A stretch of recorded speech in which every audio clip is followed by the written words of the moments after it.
Now, what's up, everybody? We are back for another episode of Preacher's Corner.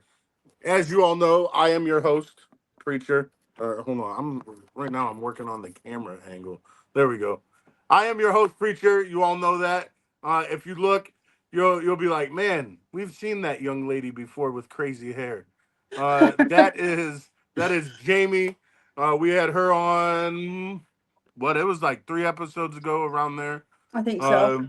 And so Jayme is back. I haven't really divulged, is that the word I'm looking for? I haven't told everybody what's going on with Scorpio, the old co-host, but as more information comes about, I'll definitely be transparent with that because we're a family. And so but you'll see Jayme a little bit more, and I have a couple more people that want to jump on and do this thing here with me. So um, Jayme, welcome to being a co-host. It's awesome. I'm glad you can do this. And then today, I'm excited. I connected with this gentleman um, a while ago, back last year, and he does some interesting things in the recovery community. Just how he gets people's stories out there, it's different than what we normally would see. And as far as like most people do podcasts and Facebook groups and things like that, I'll let him explain a little bit how he does it. But I am excited today to have Mike of Sober Press on.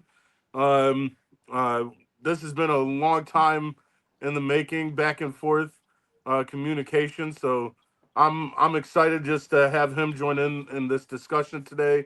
Um, as you see in the title, we'll be talking about rock bottom and redemption, really, how we come out of that. And so, real quick before we jump into the discussion, welcome, Mike. And as we ask every guest to Preacher's Corner, what are three interesting facts about yourself that you want everybody to know? Hi, my name is Mike. Just the one guy behind Sober Press here in Austin, Texas. And thank you guys so much for having me. I, gosh, three interesting things about me. Well, I was born and raised in New Orleans, Okay. and I'm first generation American of Cuban descent.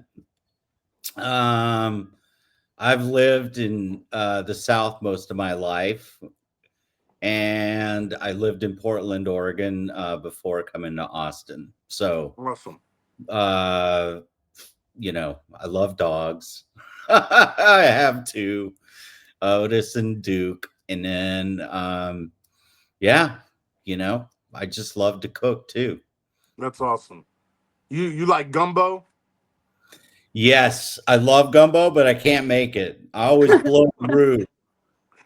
I was like, Get it too that dark, almost has to be a get it too. prerequisite to New Orleans. Like, Yeah, there is a trick, and the base is the roux. If you get it too dark, it gets too bitter. So you that's got to get it that nutty sort of walnut color. mine would be more like a soup, probably. Oh yeah, yeah. The People would be key like, "What is is this?" I'm like, getting the "It's base it's right. gumbo." They're like, "No, that's vegetable soup." Right. I cannot stand the okra. Mom used to put okra in there. Right. I don't like okra either. I live in Alabama, so Me. You I'm don't I'm from like the north okra? originally, but I don't. Yeah, I don't care for it. Yeah, we used to grow okra growing up in Louisiana, and Mom would put it in there, and it would get all slimy, and I I love didn't care fried for it. okra. Oh. Fried okra, of course. You can fry anything; it's good, right? Yes. Maybe see, I don't like eggs. Maybe if I fry them, You don't like eggs? yeah, What do I you What? not? I despise eggs Oh, like okay. with a passion. One day, uh, so I work on Saturdays by myself, Hmm. and I work at a recovery for a recovery agency. But the one I work at, we work with kids. So kids, we don't open up till 1, and I'm there at like noon.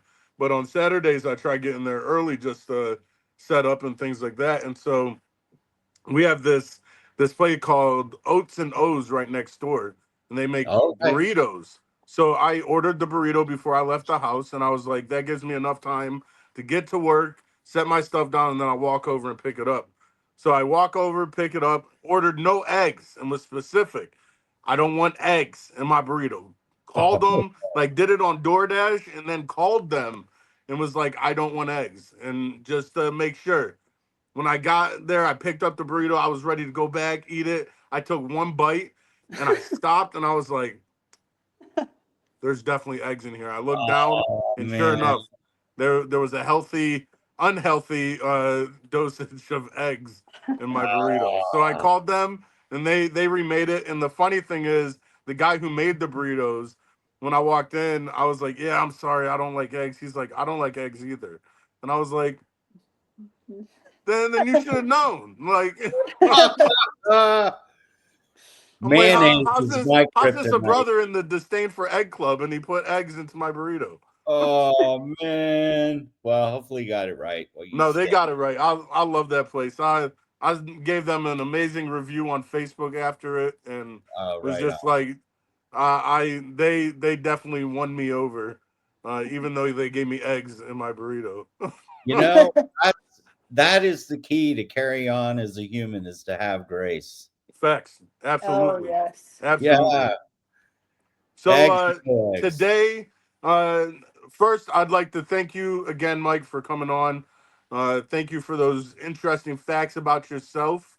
Um, and today we're going to be talking about like I said, rock bottom and just that climb up because all of us in recovery have made that climb from rock bottom. And so, and that's really what our stories and everything come off of is how we made it out of that rock bottom. That's why people love hearing these stories of redemption because we came from such a low spot. And so, um, before we jump in, I mean, this is Preacher's Corner, so I want to throw a Bible verse out there real quick, and it's Psalm 40, verse 2, and it says, He lifted me out of the slimy pit, out of the mud and mire. He set my feet on a rock and gave me a firm place to stand. And I really think that speaks of that being at rock bottom and coming out of it. And it's not just that we came out and then just went about life. Like it's a whole mindset, a mindset switch, and we changed everything. And we were learning a new way of life basically like today's my 1 year and Wow, like Yes. and congratulations. so Congratulations. everybody I heard pre and I'm hearing now like happy recovery birthday and things like that. And so I heard it and I really didn't understand it until really today because it is a new life that we're separate or celebrating. And so that old self, and I say it all the time, like people are like, oh, you want to become like go back to who you were prior to addiction. I'm like, no, like that person led me to my addiction.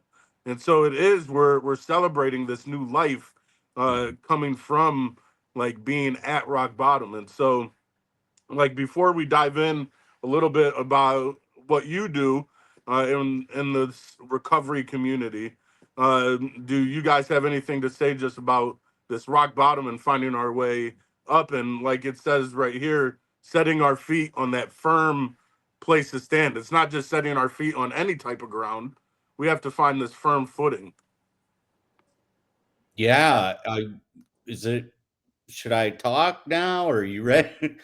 I You can go, Jamie can go, whichever oh one. okay. You Oh, go Jamie. ahead. Go No, I'd ahead. like you to go first. He said I ladies first. all I have to say, like everybody's rock bottom is different.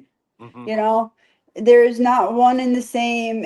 You know, some people's rock bottom is sitting in a jail cell. Some is, you know, losing your kids. Some is, you know, mine was living 700 miles away, living in the middle of the woods in Marietta, Georgia, homeless. That was my rock bottom. It wasn't the 6 times I was arrested for felony after felony drug charge and theft charge. It wasn't losing my kids. It wasn't being homeless up north where I'm from. Mine took me literally crying in the middle of the woods in Marietta, like asking myself, how the hell did I get here? And that's when that's what made me change. You know, I didn't want to live that life anymore, and I asked myself, like, or told myself, I'm better than this. What am I doing here? You know, and that's what it was. But everybody's is different, and it's whatever it was for you. That's that's what I think should be the fuel for your recovery. Whatever that feeling was, whatever it was that made you have enough or enough of your in your rock bottom, that's what you need to remind yourself and stay humble with to help keep your success in recovery. That's good. Jayme, you and I have Marietta in common. I live Oh there. yeah. Oh, look The at that. universe, man. I love how that works. Look I at that. know, right? So yeah, I had moved to Austin from Portland, and that was way back when, gosh, I was really under, and I had moved to Austin and started a new job, and you know, I was functional for many years. And when I finally hit my rock bottom was my second time around the block with rehab. And you just got to be done. You got to be done with the hangovers. You got to be done with you know screwing up. You got to be done with every single little aspect that an addiction brings along. And I was isolating. And I was lucky to actually have a couple friends at my side and usher my way into recovery. And I truly do think that this is a chance to live again. It's a chance to redeem yourself.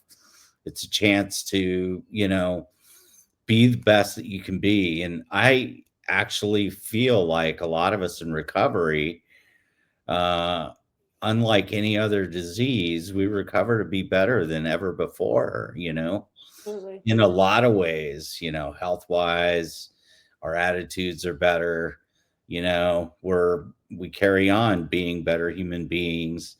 So, I felt like that was a chance to, embark on a new journey and actually live better, be a better human being, and carry on that way. So, yeah, not so many words. That's what I try to do. That's awesome. Um, looking at rock bottom, like I just think of the things that were in my head as I was at that point. Some of the things that were just going through my mind. Like I remember I was sitting there, and when I looked like to I had three people living in my car with me, and on April 13th last year I stopped using, but I was still living in that life. And so when I made that decision to actually like go get help now and get off the street, I looked over and everybody's nodded out, and I remember thinking like I don't belong here. This isn't like I have 2 degree or 3 degrees, a certificate, and I'm sitting in my car with people nodding out, and my car won't start, and wearing dirty clothes, and like boosting to get food, and what am I doing? And Mm. so, like, what were you guys thinking at that point when you realized like I'm at rock bottom? What kind of things were going through your mind in that season that really solidified like I need to get out of here? And again, either one of you can go and start it up.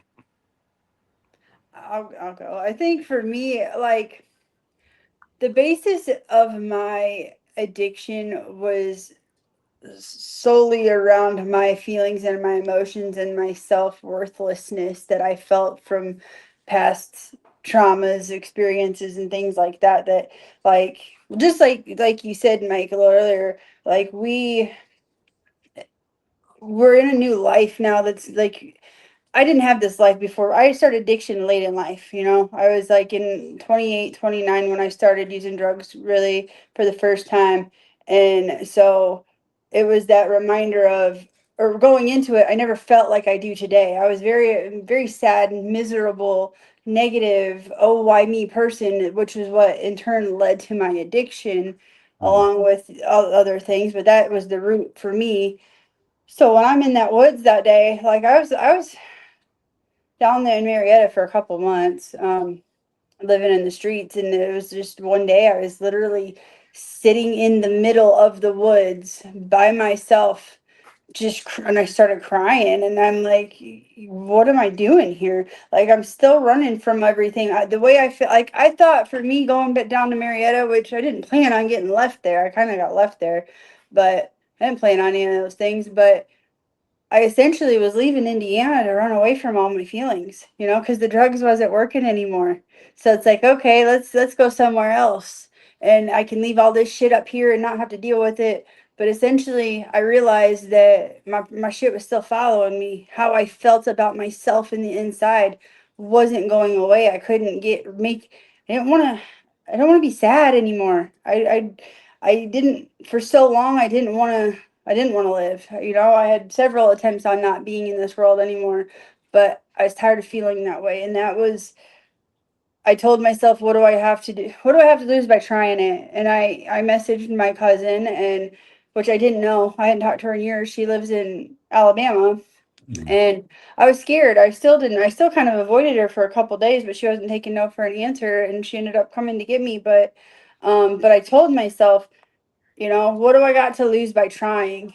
I at least can have the opportunity to feel better. And if it doesn't work, then I can go back to the fucking woods and get high again if that's what I need to do. But why not try something different? Yeah. Absolutely. Yeah. I mean, I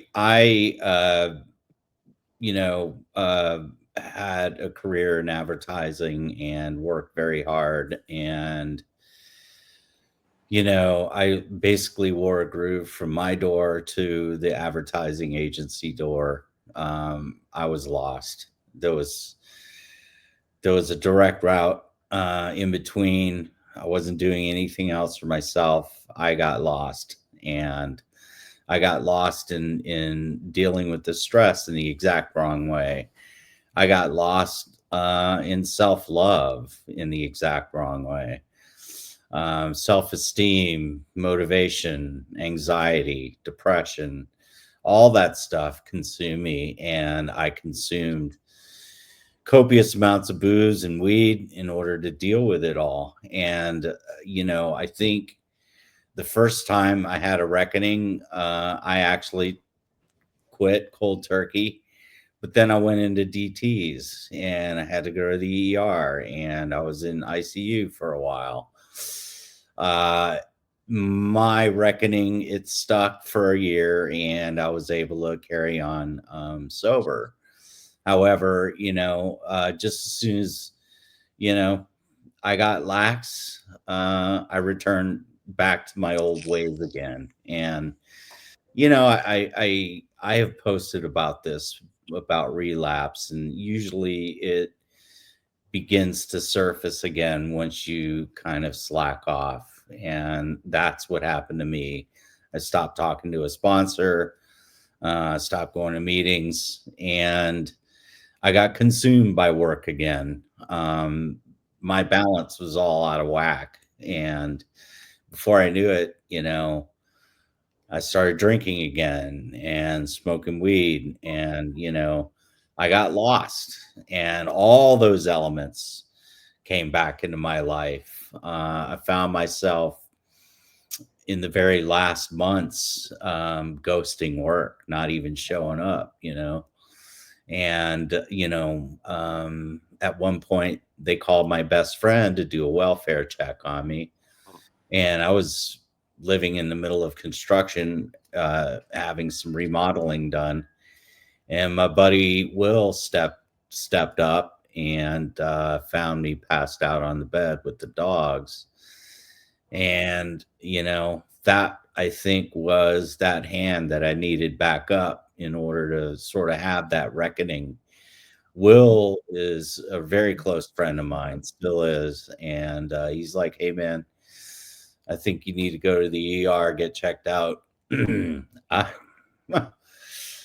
I agreed to go and we went, and literally, as I sat there, I was kind of still sort of in this haze of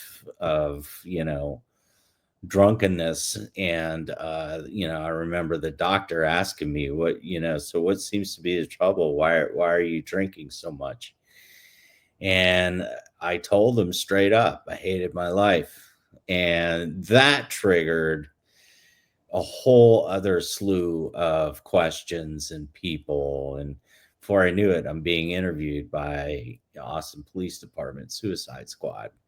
There were social workers and counselors and people like that getting involved. And it got real.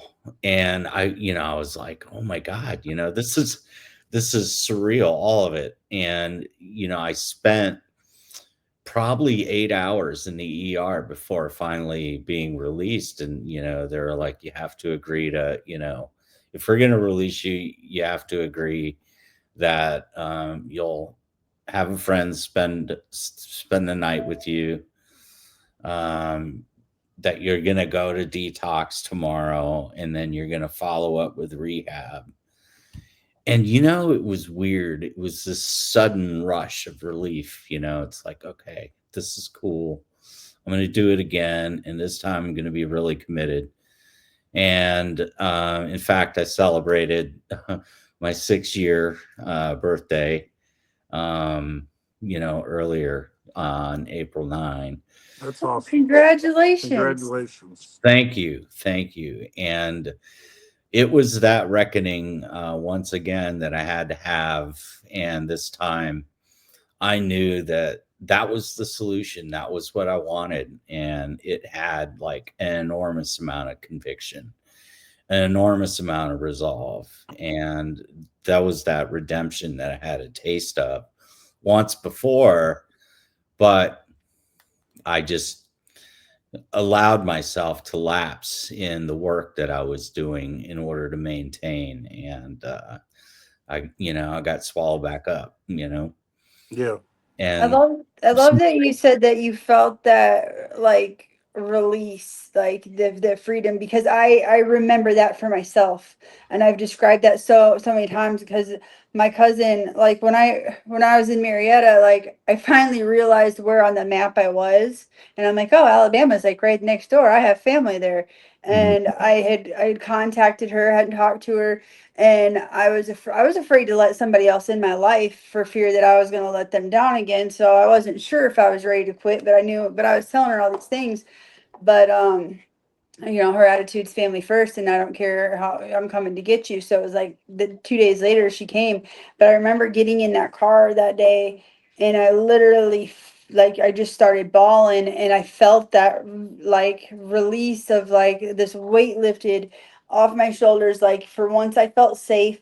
Somebody cared enough to come. I didn't know how it was going to be, but I just knew, and I was scared. I didn't know how, like, what I was going to do, how I was going to do it, but I just finally felt that weight lifted to move on to the next. Yeah, it's amazing. It was It almost is. Absolutely. spiritual. How important do you, because from what I hear from both of you, there was that person uh, that really was a catalyst in this this recovery journey. And I just look at my life, like for me, that was one of my old leaders when I was a student pastor, Lou. Like if it wasn't for him, like saying, "Hey, I'm gonna come pick you up," and then me having to give him a hug when I smelled like shit, like, and then him letting me come over and take a shower and feeding me, like, because that really showed me like there are people that still love and care for me. And so that just, and that was on the day that I was already like in my mind deciding that I was gonna be done with this. And so how important do you think it is to have people that may not understand what we're going through, but that one will challenge us, and two really, I'd say, step into uh, the uncomfortable, the uncomfortability, and come alongside us and be that person to who may have to say some hard things to us, and but Mhm. are willing to step in the shit in order to grab us and bring us out. I think it's vital, and I didn't realize how vital it was. And I'm glad you brought it up because I was thinking that too when he said he had Will. I think you said his name was Will, was the person that helped you out. And that almost validates for me why I do what I do today with recovery, because I strongly feel that everybody needs that one person in their life to help pull them out of that dark, not give up on them, show them the kind of love or whatever it is. And that's why I do what I do today, and that's the fuel that I have for recovery, because I may not be that one person for everybody, but there might be that one person I am for, and if that's all I do is help that one person, that's a success for me, and that makes me feel like I am on the right path. Absolutely. Yeah, it was critical, but even more critical beyond anyone's help was the ability to accept and surrender and Absolutely. allow the help. Absolutely. I've seen a lot of people in the throes of addiction, unfortunately, that do have friends around them, family around them that actually care, yet they're not ready, you know. No. And that's the thing, you got to be ready. You got to be done. And it's hard to watch when you love somebody, and I've been there, that they just won't accept the help, and it's so frustrating. And it's hard, when you're on that end after you're in recovery, to see someone kind of just thumb their nose at it. I've had loved ones that, you know, didn't make it, you know. One in particular, and it was heartbreaking, and it was sad to see. And I did my damnedest to help, but she just would not allow it. And I think a lot of it was, there were a lot of underlying issues that she just did not want to deal with. That's hard. That is hard to do and deal with. When it's like, I always tell everybody, it's like I want to shake the fuck out of them until they get it. Like, I just, please get it. I want to save your life. But you're right. They have to want it. We had to want it. Nobody could tell us, hey, get clean. Hey, we weren't listening until we were ready. I always compare that to, like, I come from a background of being abused, domestic battery and stuff. So, but you couldn't tell me to leave him 100 times over until I was ready to do it. I wasn't gonna do it, you know, and those are, it's very difficult because you just want them to get it so much, and that's why we're also, once we find recovery in the way that we do, that's why it's so hard for us to be quiet about it. Absolutely. Yeah. Yeah. And so, talking about that and being quiet about it, and well, lack thereof, not being able to be quiet about it. Before we jump in and find out a little bit about like sober press and what you do, um, like looking at this recovery journey, is it because a lot of people will say there's a difference between sobriety and recovery. Like you can be sober, but are you in recovery even if you're sober? And it's like this. I don't know if dichotomy is the word I want to use, but like it's this. They work hand in hand, and sometimes like because I've met a lot of people who are sober, but you're like you're definitely not in recovery, and so is it about sobriety or is it more than that? Is so what are your thoughts on that difference between being sober and actually being in recovery? I think for me, you don't learn what the difference is until you're actually in recovery. That's Absolutely. I Yeah. don't think you realize that, because I didn't. I, for me, again, my path, everybody's path to recovery is absolutely different, and that's what makes us all unique. Um, I had to learn how to stop using the drugs. I had to stop relying on the drugs to get me through the day. So the first step for me was trying to get through the day without fucking sticking a needle in my arm and wanting to, do whatever. Um, and that's where that started. That's where that foundation was. If I could push myself each day just to not get high, that's what I did. And then in turn, it goes hand in hand, because when you start to have those bad days, again, like mine was all my mental, how do I fix those bad days when they come up? And that's where the recovery comes in. That's where you're learning yourself. You're learning the things, that help you when you're sad, when life gets lifey and hits you, because life is uncontrollable. We never know what's going to happen. But that's why having the unity that we do in recovery and listening to each other, we gain those tools that we need to move forward. There was a time and I'm coming up, I'll be 5 years clean in May. And there was a time last year where life did hit me very, very hard. And I'm a nature girl. Nature is my zen. I am a single mom, 3 kids. I work 2 jobs. I do a lot in recovery. I am a very busy person all the time. Um, so I go to nature. I go out to my mountain. I go to my waterfalls, and that's my zen. That's where I regroup. But there was a time last year that I was so overwhelmed with life in the moment that didn't work.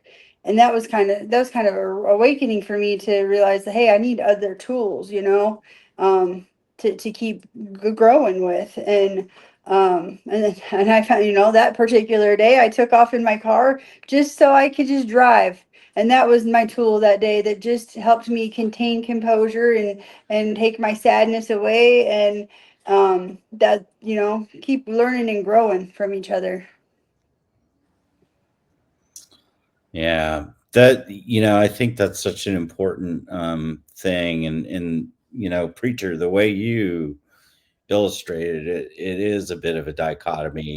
You could be sober but still have like the characteristics of someone in addiction, the irritability, the anxiety, the depression. Someone who does remain sober but maybe isn't necessarily doing all the work necessary to find resolve and peace. And that's really sort of the end goal, is to find that beautiful spot where you could carry on, um, and live in such a way where there's grace for yourself and others. And I think that's really the most important part of recovering, because you wake up every morning, and if you can exercise a little bit of gratitude, it becomes a mindset. So when you're grateful with the things that you have, and that they're enough, you can actually develop a better mindset every morning. And I try and practice that. But also, do the next right thing for yourself and others, and when you can carry on that way, you can actually live with a clean conscience. And that's another thing that drags anchor, if you're not necessarily, have that clean conscience, those are things that weigh you down. And I firmly believe that also dealing with your own emotions as they come, try to practice acceptance. I don't know how spiritual your audience can be, but there's only so much we can control. The Absolutely. rest is up to God or the universe, or your higher power. And I think if you can exercise a little bit of spirituality, you'll actually recognize that, okay, there's only so much I can do here sitting in traffic while it's 5 o'clock and everybody's trying to get home. The honking the horn isn't going to get me anywhere. Absolutely. You know what I mean? Yeah, I Like, love that you touched on that, because that's like one of my foundations that has helped me in my mindset over the years, because I used to stress over things I couldn't control all the time. And then Mhm. I would stress about my stress and all the while. So like what I had learned to do is when situations arise, just ask myself, can I control the situation? Is there anything in this outcome that's going on that I have any control over? And 9 times out of 10, we don't have control over it. So we're putting our energy into something that we have no control over, and you're missing out on a bigger picture because you could just kind of let go of that one, let it go as it goes. And there's something greater on there. It took me a long time to realize that, but the repetition of reminding yourself, if you can't control it, don't put energy into trying to change it. Like it's like it's if it's raining really hard, you can't turn off the rain. There ain't no way to make the rain stop. We don't have that power. That's not up to us. So you just, move your picnic inside or whatever. Yeah, it's so true. And I also feel like when you practice immersing yourself in the present moment, give it your total focus. It's funny how like all the stressors and everything else that you worry about, the past or the future, all that sort of, you know, sort of those layers become, um, they shed in a way so that when you're immersed in a moment, you'll see that, you're not as like anxious or depressed or, there are things that I think when you engage upon, a conversation with a friend and you're totally engaged, that's another reason why it's important to be present. It's like all that other stuff falls away when you are. For me, I love creativity. I love to draw. I love to paint. You know, in a way, I say that's my meditation because the whole world falls off and I can be immersed in, this meditative zen between me and what I'm doing, creating. And I love it. It's great. That's and I think of art like I love drawing, and I love music, and like Mhm. I I play drums, and so like I notice when I'm playing drums, like everything just like goes away, and it's just like in that moment. And so but I love what you guys are saying just about control. Like that's one thing that led to my addiction was feeling like I had no control, and that life was out of control, and that like I always say addiction wasn't the problem, it was part of the solution. And so I was looking to addiction to somehow gain control back of my life, because I feel everything is so like out of control that this is the one thing that I have control over. I have control over how much I use. I have control over when I use. I have control over where I'm going to get it from, who I'm going to use with. And so, like, and of course, we know it's a false sense of control, Isn't it because funny how really that changes? it's crazy because I like to say it became the best friend that stabbed me in the back that I wanted to keep hanging out with. Like, like stab me in the back again, go do it. Thank you, sir. May I have another? Yeah. Facts. And so like I as we think that we have control, because how many times do you hear people say like, oh, I can quit when I want to? Like, but the more you use, the more you're tying yourself to this substance, whatever it is that you're addicted to. Like you're tying yourself, not tying, you're chaining yourself to it and giving it the key. And you're like, yo, you now have control over me.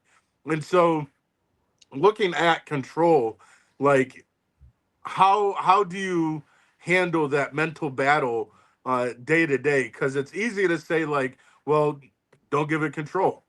Like it's easy to say that, but just looking at it like physically, what are some like uh, action steps that people can take on hard days? Because it's easy when days are going good, when everything is working out the way we want to, when traffic isn't bad, and we get to work on time, and we wake up and everything's moving great. But it's harder when you have that asshole in front of you who won't move, or the person in the store who keeps their cart right in the middle and you can't get around them, and you need that one thing at the other end. Like it's those are the days where it's like, oh, so what would you guys suggest, just as far as like, this is how I would go about making sure that like this mental battle that I'm facing is one that I come out on the positive side rather than the negative side that we all know has been there.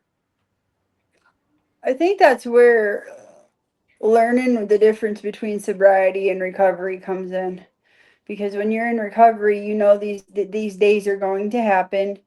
um and like for myself, I have a very I'm one person. I'm a single mom, like I said, single mom, 3 kids. I work third shift, 2 jobs. I'm constantly doing something. So I of course get stressed. I don't want to say stressed, because I've trained my mind well enough the past 5 years that it's not really stress. It's just a moment of overwhelmingness. And I have to bring myself back in. So it's knowing those things about me and knowing that um it's okay to take. I struggle with having to take that self-care for myself, and that has, and I've learned that that's different for everybody, and my self-care isn't the same as everybody else's. So I've learned that if when I'm getting those moments, it's okay to let them dishes pile up. That laundry will be there. If I take 20 minutes to go sit outside in the sunshine for a minute to take a breath and regroup, that's okay, because if I don't do those things, then trying to tackle them dishes and them laundry and them screaming kids and doing all that shit, like I'm gonna get overwhelmed. But at least I took that pause for the moment, and it's, it's always gonna be there, but having the mindset going into it, and that's what I've had to learn. And it's so cool because my kids know that about me too. They know that when mom's overwhelmed with life in the moment, they're like, "Hey mom, when's the last time you've been on the mountain?" And I'm like, "Oh, am I irritable today? Do I need to go to nature?" And they're like, "Yeah, how about you go for a ride?" Like my kids, even, 17 and 12 and 7-year-old, they hold me accountable to keep me going. And they're like, "Here mom, take a break." And that's also having those people in your life too. Yeah. Grab a Snickers. Yeah. I love that. Yeah, I was just jotting down a note, and it's me being funny, but also there's a lot of truth to it. But I listed off three, and it's like, you know, say the serenity prayer, repeat to yourself, it's just humans being human, Mm. and then a whole lot of bless their hearts in between. Ah, Yes, bless he your says, heart. "Bless your heart." Bless your heart. I Yeah. And honestly, it's in a way, it's like practicing acceptance and immersing yourself in the present moment. But I know like firsthand what it's like to be overwhelmed with a lot of different things. And I have a tendency to take on more than what I can actually do. I bite off more than what I can chew. And oh yeah, I feel that that too. saying in the meetings, and where it says first things first, and there's a whole lot of truth to it. Absolutely. Your brain is like trying to like you know cover a lot of things at once, and it causes a lot of stress and a lot of chaos, and before you know it, there's no peace. And your brain, you have to reprogram it to say, okay, one at a time, please. What's the priority?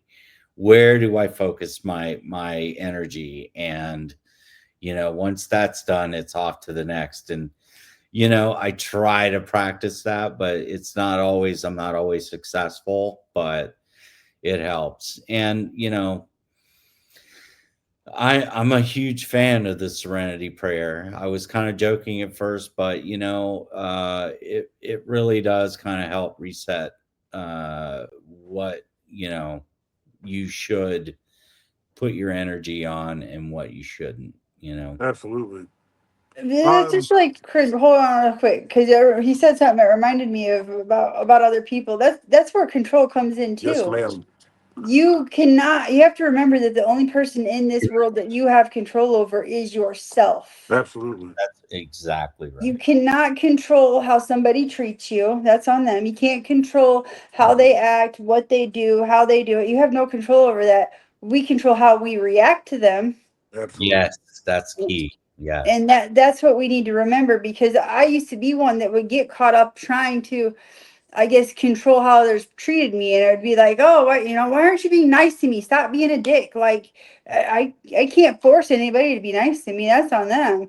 But Right. what I control is keeping those people in my life or not, allowing them to have that energy of mine or not. That's huge. Wow, that Absolutely. is, yeah, that's so well put. Allowing them to have my energy or not. That's quotable for sure. I love that. You're Yeah, giving them power. Yeah, Like that's exactly right. It's hard. And a lot of times, I have to catch myself. I have to practice the pause and say to myself, is it really going to matter what I say here at this point in time? Is it going to make me look like a huge jerk? To maybe respond. Is a delayed response better? But yeah, sometimes your immediate reaction isn't always the best thing. And a thoughtful reaction is almost always the better way. And that's pause, you know? absolutely. absolutely. Um, looking at control, and what we can control.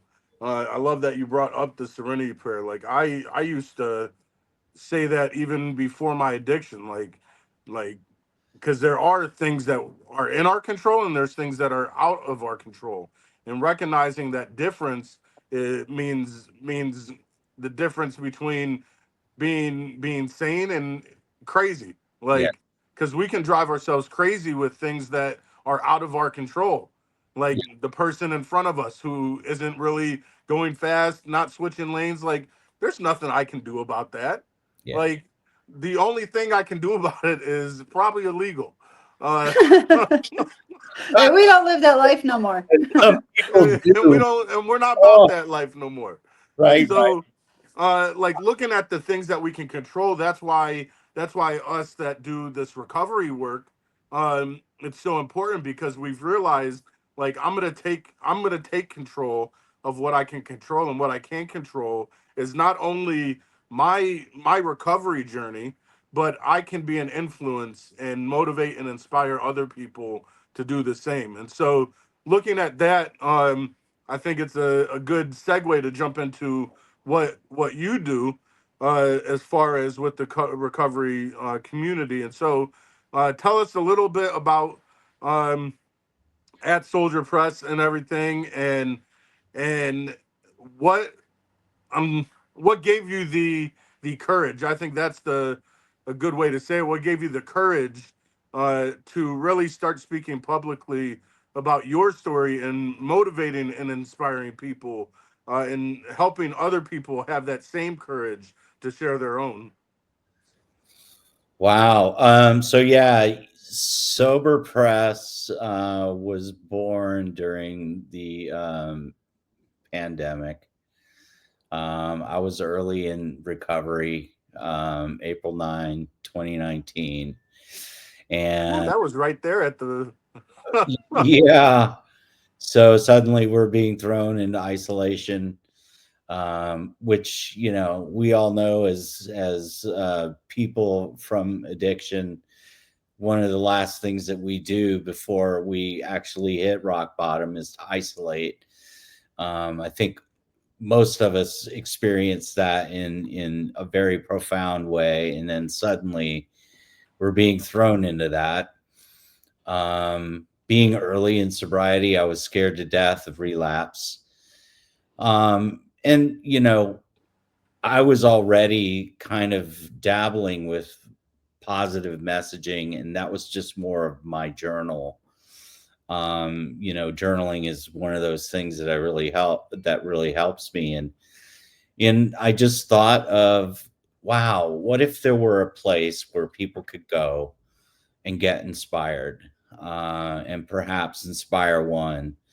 And it was literally born out of that seed of an idea, and I started developing a website, a blog, like you said, and I wanted it to be unique in that I see it as an intimacy of words. When you're one on one with the words and one's experience, I think you may have a better reach and a better way of inspiring others. And I also felt like maybe it's kind of more of a unique way to get to people, beyond a podcast, although I do aspire to do a podcast one day.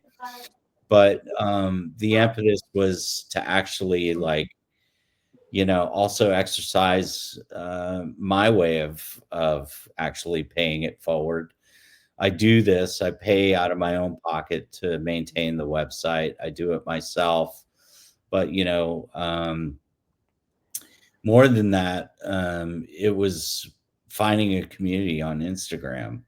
Before I even put the website out there, August of 2020, I launched on Instagram, Sober Press, and I was blown away at the community. And that was another, like, tentacle. When I talk about tentacles of recovery, it's recovery. It's about mindset. It's about gratitude. It's about spirituality. It's an octopus, and you have to embrace your recovery, with every single fiber of your being. And that was just me sort of beginning to really understand how I can maintain, and paying it forward in such a way was really huge. It was another reckoning, kind of an epiphany to me.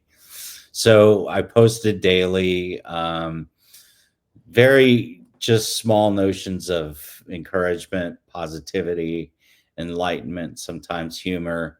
And I was kind of all over the board with it. I'm a graphic designer, so I had a lot of fun in creating. But then as things progressed, I worked with a coach. He got me a little bit more organized, and a little bit more of a format. I revamped the website, but really focused on the stories themselves. So when you go on the website, soberpress.org, it's all about, people in recovery. And I would actually invite people to submit their story, even if they're not in recovery, if they're thinking about it, or because I feel like, one's experience allows people to know that they're not alone, that recovery is possible, and more than anything, perhaps get inspired. If I could reach 1 million people and inspire one, job done. Absolutely. Absolutely.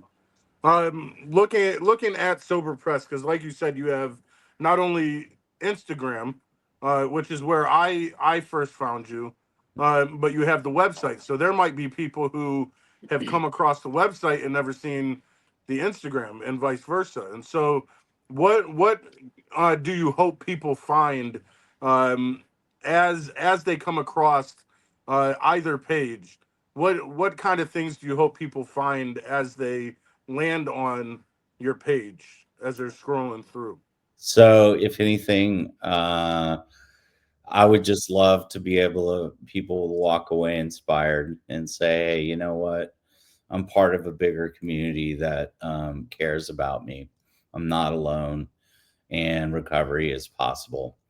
You know, in particular, the Instagram functions as just a space for me, almost like a living journal, reflections.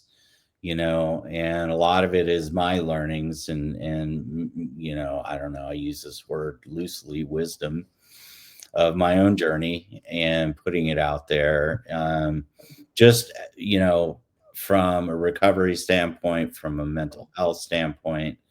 So if someone can leave with a nugget of something to watch out for, a little bit of enlightenment, maybe some entertainment. I just try to, if I'm feeling something, I'll try and put it out there. But hopefully as a way of expressing positivity and encouragement. That's awesome. That's awesome. Um, in looking at what you do, um, I think back to what you said about uh, helping. The best way that we can help ourselves is by helping other people. Yeah. And so, looking at what you do and how you do help people in this recovery journey, how would you say that you being an advocate for recovery has helped your own healing process? Well, first and foremost, I try to interact as much as possible with with our community because all of us are involved. And I have made friends from around the world, people that I communicate with every once in a while, sometimes on the daily, from around the country to as far as Pune, India, and South Africa, Johannesburg, New Zealand, Australia. It's amazing to realize that we're all humans. We're all just trying to get along, do the best that we can. I feel like our community is vibrant and there's this incredible authenticity about it as well, which really separates us from the rest of social media, where I feel like in a way people kind of like try to impress each other, where we're here supporting each other, and we're encouraging and you Telling know our most broken parts. yeah, and it's funny because I actually follow other accounts that aren't in recovery necessarily from an addiction of drugs and alcohol. It could be someone struggling with weight issues or identity, or there are a lot of other mental health issues that Absolutely. I really I think love to celebrate, because I think when you do celebrate everyone, you have the ability to affect a life. Absolutely. And I think it's important to participate in everyone's life in a positive way. Absolutely. Absolutely. And that's I was just saying that to Jamie last night. I think like I've been looking for more people to connect with that aren't just in recovery to a substance, like that are in recovery for things like food or dealing with mental health. And because I think a lot of times like food recovery, we don't think about that. Like Yeah. it's it's easy to look at recovery to a substance and be like, well, yeah, like you can't walk into a store and be like, hey, can you give me a gram of crack? Like they're gonna look at you like, how about you go out the other end? Uh, and like even alcohol, like you have to be 21 or over. So even alcohol like is something, and you have to have your ID, and you at certain times depending on what state you live in, you can't buy it at a certain time. And so like you even have to like work on like, okay, how am I going to get this? If you go to a bar, there's some bars who, if they recognize who you are, they'll be like, nope, we're not serving you. And so like, but food is an addiction that I look at and I feel the worst for, because like it's not like you can be like, well, I'm not gonna eat. You can't go cold turkey on food. Like, and that, look, we even going cold turkey. We use food for that. Like and so like it's food is literally everywhere, and it sucks because you need it to survive. And so it's like now for people who are in recovery for things like food, you really have to work at it, because you have to say like, I need this to survive, but at the same time, like if I have too much, it's going to kill me. And so they have to find what this balance, there's that word again, balance, what Yep. this balance is, like what is enough for me to survive, but not too much where I'm abusing this food that I have. Mm. Um, and so I just think it's so interesting that that's what makes this recovery community so large, is that it's not just, like Jayme said in the beginning, not everybody's recovery is the same. Right. Like it's not one size fits all, which means what we do in order to like be in this recovery journey isn't the same. And that's why I love having the different guests come on and talk to the different people, because everybody does it a different way, and what works for me doesn't work for Mike, and what works for Jayme doesn't work for Mike. Like we all have a different way. There's more than one way to, what is it? Skin a cat? Sorry, Yeah. cats. Uh, but But see, look, you have all them tools though. Then just because it don't absolutely, work, you have them. But because if so, there's a day that something don't work right. Maybe I will try what preacher did. Maybe that might help. absolutely, and that's why we have to have a big bag to put all the tools in. Like That's right. if you're like, I'm gonna walk around with a little like case with a tiny screwdriver in it, like you're not gonna have a lot of tools to use when things starts when shit hits the fan. Yeah. Um, Right. and so looking at the people that you have interacted with, and looking at the people um, that you've come alongside, and helped along, what would you say? Because I know, like, looking at my journey and talking with some people and working with some people, there's a couple that like stand out where they've almost impacted me more than I've impacted them. And so what's been I to you the most impactful, powerful moment in helping someone where you're like, what I'm doing is where I'm supposed to be? Are you asking No, me? that's for you. That's for you. Me? Sorry. Oh, I apologize. Okay. No, you're good. You're good. Well, I don't know. My approach is humility. Um, None of us know it all, and I feel like the more open-minded, open-hearted we are, the more that we can sort of see everybody as an equal and an ability to learn from, and that includes someone struggling. So when you actually like are open, um, someone struggling that you're helping, for instance, will teach you a lesson Mm, and definitely. will make an impression in a way that you can use that tool for later. So I feel like know that we're going to go to our grave not knowing it all, having the humility to realize that and see everyone through an equal lens because everybody has an ability to teach. Absolutely. Yeah. Um, Now I look at our journeys, and I always say, and I believe that, like, if we hear a bunch of stuff and we go through this recovery journey and we come out not having taken anything from it, like, then it was a wasted journey. Like, if you're not looking at the beauty and actually like enjoying what we have become free to, like, it's almost like you put yourself back into this bondage of sorts if you're I not feel going like to I feel like if enjoy. you don't do those things, you're almost setting yourself up for failure. Absolutely. That's Yes. at work. We always tell.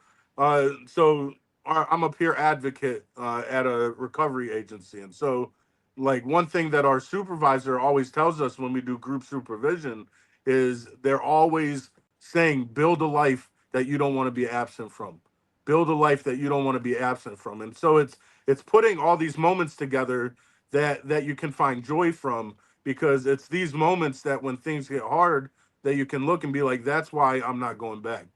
That's why I'm not gonna do this or do that. And so, like, looking back now on your journey, and where you are today, um, like, do you recognize or can you recognize that person who you were when you were at rock bottom? Because I know, like, for me, I look back and I'm like, I don't even recognize that person, and it's only been a year.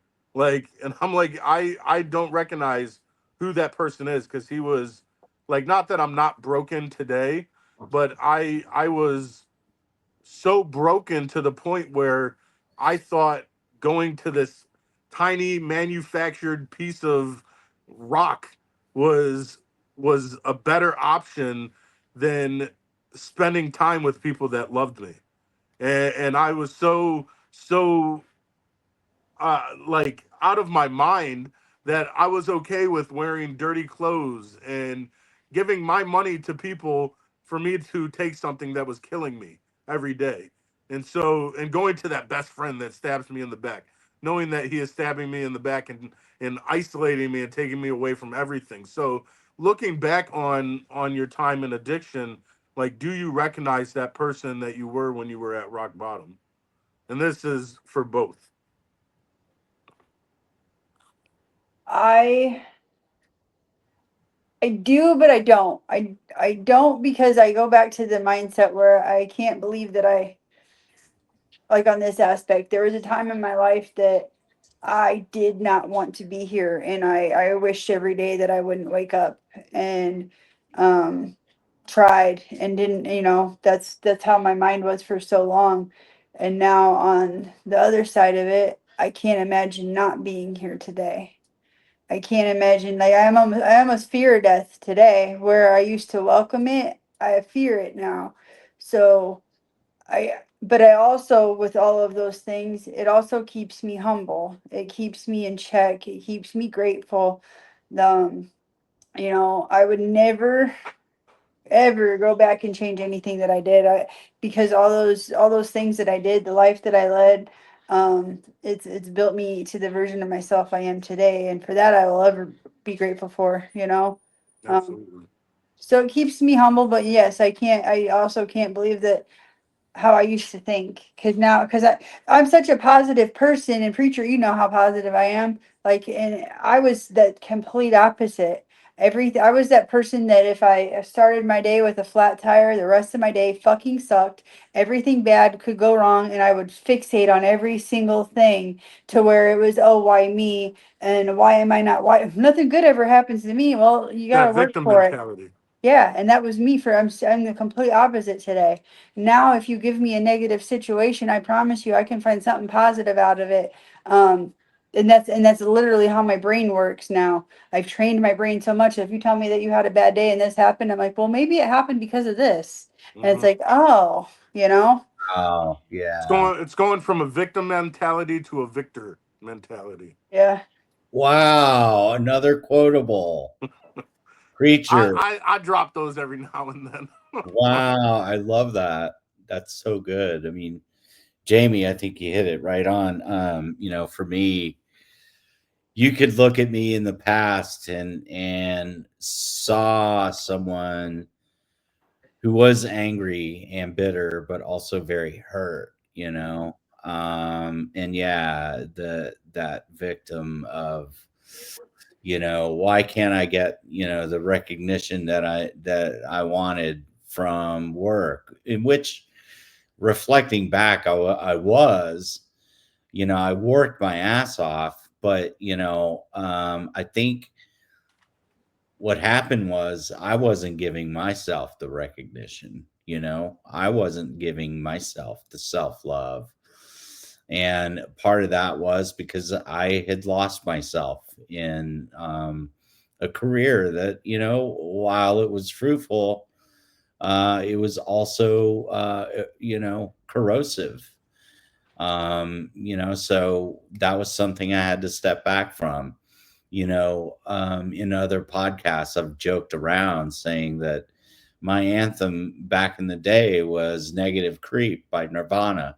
And if if if if you listen to that song, it's very negative, and it's got that Northwest grunge undertone to it that you really sort of see that black cloud, hovering over. And, I know it's a big cliche, but, it's like, hell, if recovery just didn't allow the sunshine out, and things are better. And I know maybe, for somebody who's still under, it may not seem that way, but it really is. It's just freedom. It's pure freedom. And, Absolutely. when you begin to realize that your mindset could actually lead you into positive places no matter where. And I think, Jayme, you nailed it. What is life teaching me? Is it teaching me to be a victim, or is it teaching me a lesson? Absolutely. And there's always a lesson to be learned. And I feel like, if you look at it with that kind of an outlook, it's like, is God punishing me, or is God teaching me? Exactly that. And, a lot of times when you walk away with that sort of idea of, okay, that was a lesson. So lesson learned. And, you can carry on that way with that, idea of, you know, something, it can be drawn positively. And I've said this before. I don't know where I heard this quote, but we move in the direction of our most current and dominant thought. So, if Oh, you're not like waking up with something positive, and that's why I exercise gratitude. A Uh, gratitude you're list. you're jump starting your day in the wrong way. And I wrote this too, preacher. You said, building a life. And, before I was building a life I dreaded. And, now I'm building a life that I can't wait to wake up to. Absolutely. I And was almost building a coffin. I was right. digging my own yeah, grave Know it. every You day. don't know it, and it sneaks up on you before you know it. You're like, holy yeah. shit, what the fuck? Yeah, You know, it doesn't have to be that way. And it takes a lot of effort to realize that. It takes a lot of effort to, and I used to be the guy who hated those phrases from AA. I used to be the guy that, would, think, oh, that's all bullshit. It's like, well, if you think about it, and you repeat them enough, and you don't have to walk around like thumping the big book in order to really get it. But, everybody has their path. But I call them truths now, not cliches, absolutely. because, there's so much truth to the idea of, you know, just let it be, There's, or there's a calm after every storm. I always hated when people said that shit. But it's true. It's And the it's truth. logically true, because literally after every rainstorm and outside there is a calm. It's a peace. there But really sometimes storms last longer than others, and that's what we need to remember. storms clear paths. And Yes. I think it's what do we do in the storm, and how do we prepare for the storm, knowing Right. that storms are going to come. It's how we survive the storm is how we prepare for it before it comes. That's And right. then really when you think about it, how we prepare is how we recover from the last storm. And so they And they it's the all learning. they all work like in what is it, succession. They all work in succession. Like you recover as you prepare for the next one, and how you deal with the next one is how well you recovered from the last one. That's deep wisdom, preacher. It is. Hey, it's been a year. I know, and that's what Imagine that's now a decade. I know. See, I met Preacher about what, 6 months ago, and you wouldn't think he's just a year today. Like, the way you speak, and the wisdom that you got. Like, I can't wait to see you grow more. I mean, both of you guys, honestly. I mean, Jayme, you've hit on some pretty Absolutely. amazing, inspiring ideas, and it's like, wow, anybody who listen to this is definitely going to walk away with a little inspiration, I think. Absolutely. Absolutely. I love how, like I said, I speak on the universe and its timing and it's God's universe, but like I needed this today because man, I learned some stuff from you, Mike, that was amazing. Absolutely. You made you when so I love when I meet people and they make my wheels turn and they make me think of things in a way that I didn't, because that's when I know that those are the people I need to surround myself and learn from. Absolutely. That's right. Absolutely. Yeah, yeah. I love what you both what you said kind of work together in what I heard. Like it's there's times where people see anger, but really it's hurt. And I think of like a dog. Mm. Like you said, you have two dogs, and so like Yeah. if you think of dogs and we'll say like a shelter, a lot of times it's misunderstood hurt. Like we see this vicious dog who's like barking at you and showing its teeth and growling, and like you think like, oh, that's an angry dog, but really you don't see the story of what happened to get this dog to this point, and it's because it's hurt. And so that's its way of protecting itself, and it's not anger, it's hurt. But anger looks just like hurt that's being expressed, Gosh, because they're the same, almost the same emotion, but one they come from two separate places. um there's so much truth there. and so looking at that, um like there are a lot of people that hear our stories, come on our platforms, um and don't say anything, and they don't get up to talk. Like we on the Facebook recovery group, we allow people the chance to get up and share what they're going through that day and things like that. But there are people who just watch from a distance, and they take from, and which is totally fine. Them silent um listeners. I was a silent listener Absolutely. for many years. The first couple years of my recovery, I was a Here silent too. listener.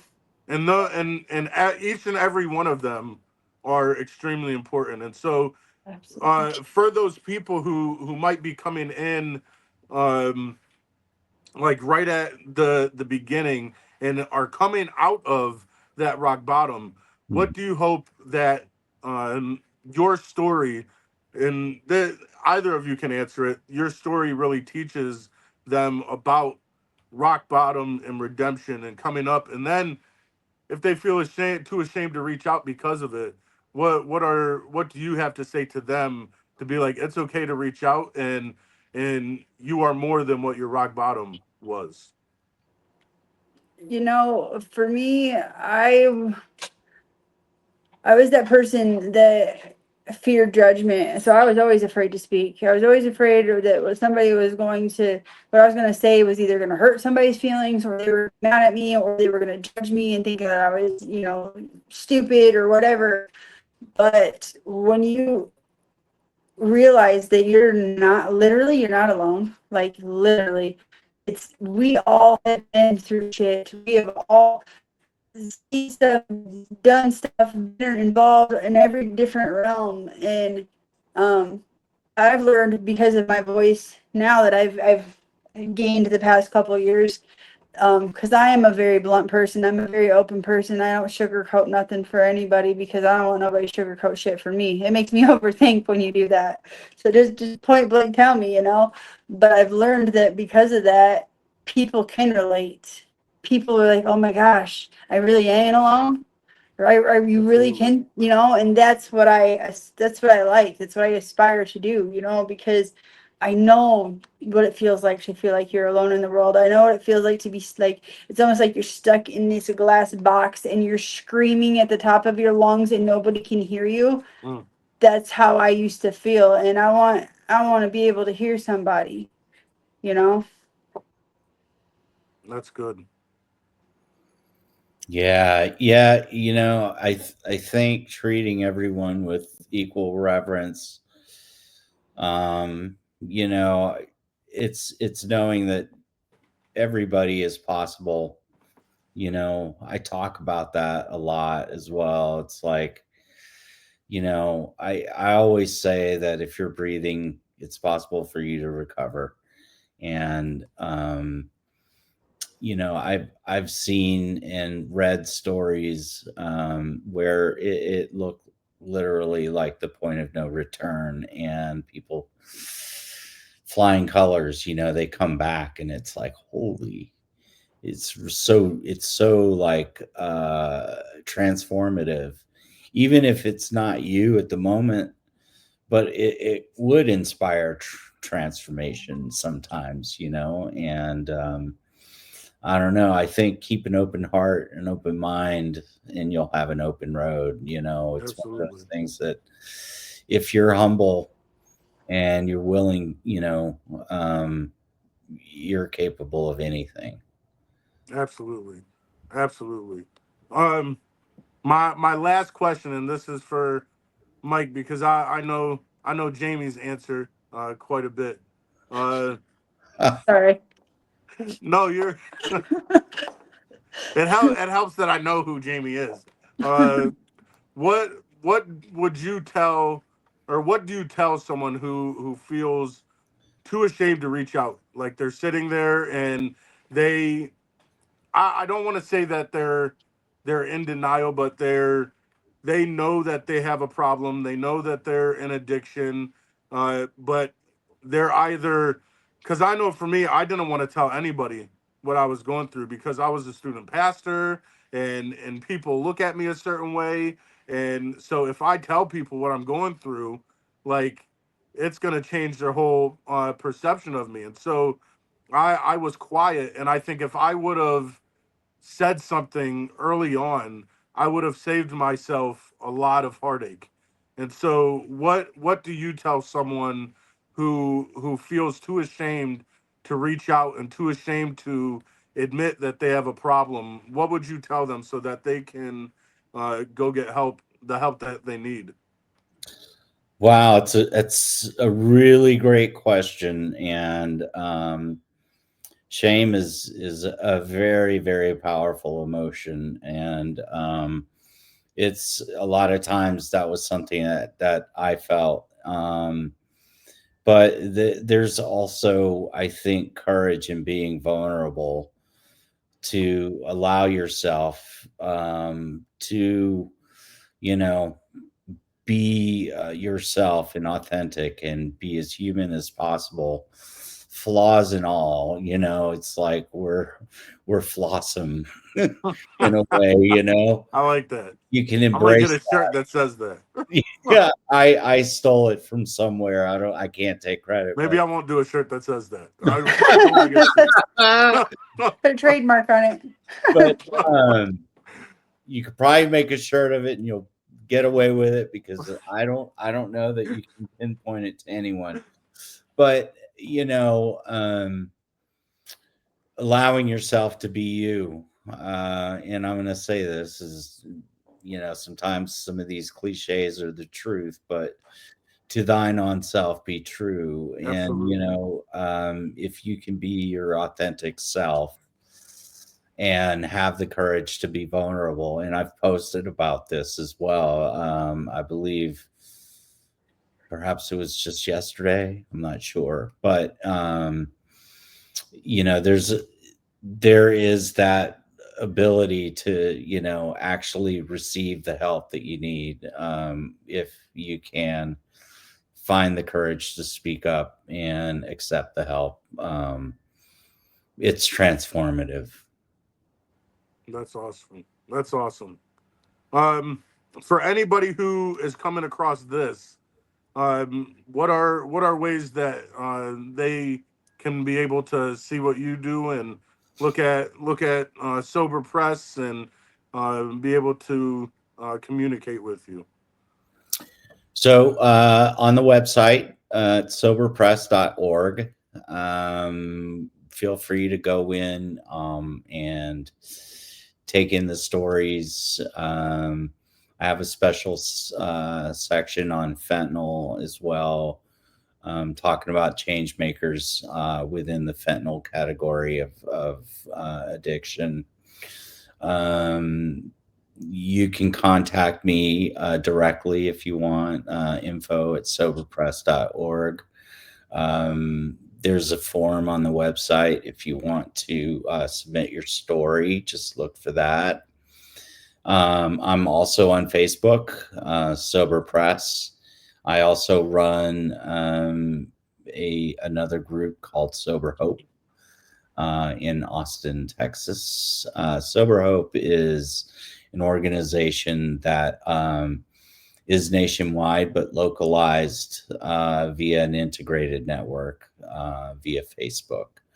So, there are chapters across the country, and the whole idea is we're united with one mission, and that's, to carry the message of sobriety and offer hope.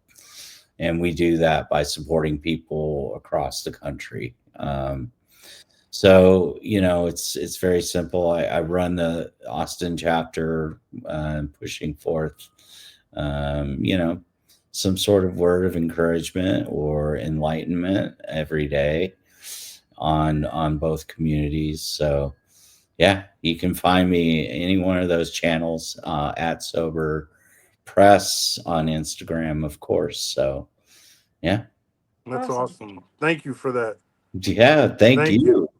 So I again, I want to thank you for coming on, and just I love everything that you said, and Thank you. I love what you do. And like I said, it's I love it because it's different than what we're used to seeing, and it's not the podcast, not the lives, but it's I have a certificate in visual arts, so I was going for Oh, a bachelor's in graphic design, but then oh, I became a student pastor, so they're like, "You have enough to get a certificate." I was like, "Well, give it to me." And so like, so I love like I make my own thumbnails and things oh, like that. cool. So when I saw like the graphics that you make on your Instagram, that's really what like drew me to your page, and then seeing the stories and things like that. I connected with it and was like I have to get him on because I know he has a lot of good things to share, and so I appreciate your time and allowing us to talk to you, and I just love it. We talk about it a lot on the Facebook recovery group, Recover Out Loud. Like we get to do things like this. Yes. Like we only like how many opportunities did we have? I say make the most of every opportunity that comes your way. Like how many opportunities did we have prior to our addiction to connect with people? Like I That's have connected with more people now in recovery than I ever did when before I was in addiction, and I just love this community in that um, it's so diverse because addiction touches anybody. You could be a CEO of a Fortune 500 oh, company, or you could be someone who has always lived in the projects. Like, but addiction is not biased by any means. And exactly. so regardless of where you've come from, like we all have that common that common bond, and we all have that, we call it at work the shared experience. Like we all have that shared experience to of addiction, and that's what brings us all together, is not only addiction but recovery. And so I love that you were able to get on here and share your experience and what you do. And like Jayme said, you dropped a lot of I call them a lot of nuggets because I love chicken nuggets. So Oh, no, uh that's awesome. but Oh, I definitely appreciate it. And for anybody watching, make sure to go um that comes across this, go check them out on Sober Press on Instagram and Facebook, and then you said Sober Hope in Texas. Sober Hope, Uh, Austin, Texas. Yes. so make sure to go check him out. Send him some love, um, and if you haven't already, make sure to subscribe. If you're watching and you haven't subscribed already, what are you thinking? And so go ahead and subscribe, like, hit the bell so you can be notified every time we upload a new video. But besides that, that is all we have for today. We'll probably have Mike back. I've been been in the business of bringing people back who've already been here I before. hope so. I Uh, like so everything he has to say. He's good. uh, You're good people, Mike. May, definitely. So may I we'll have the definitely last word? Yeah. you're Go ahead. you're in the Preacher's Corner family. So once that happens, you're stuck with me for life. So Yes. Love it. but until next time, tomorrow, so I'll this is being recorded, so I'm going to drop the video, and then tomorrow we have someone who's going to be who works in the recovery field. He started doing Celebrate Recovery, and now he started his own ministry, and so he's going to come on. We're going to talk to him. But until then, everybody remember what you were pointing. He I think he had a question. Oh, okay. It's a good thing I didn't end. I saw her finger. I I was like, oh, know. Jayme has something to say. All I want to do is invite both of you guys to submit your stories. Definitely. There's no obligation. And I would also invite the audience to do the same. Always Absolutely. accepting stories, and it's a very easy process. How can Perfect. they go about that? Just so if they So, want to go do that. yes, sir. Log on to the website, and it's soberpress.org, and there's a tab called submit your story or share your story, Awesome. and there's just a questionnaire. You can choose to answer the questions, and that will be your story, or you can write freely, and you know. But Love the whole that. idea is just to share your experience and offer encouragement. That's awesome. Thank you for that. Love Thank. that. So until we meet again, uh, always remember to love yourselves and love each other and make the most of every opportunity that comes your way. All right. Absolutely. Peace.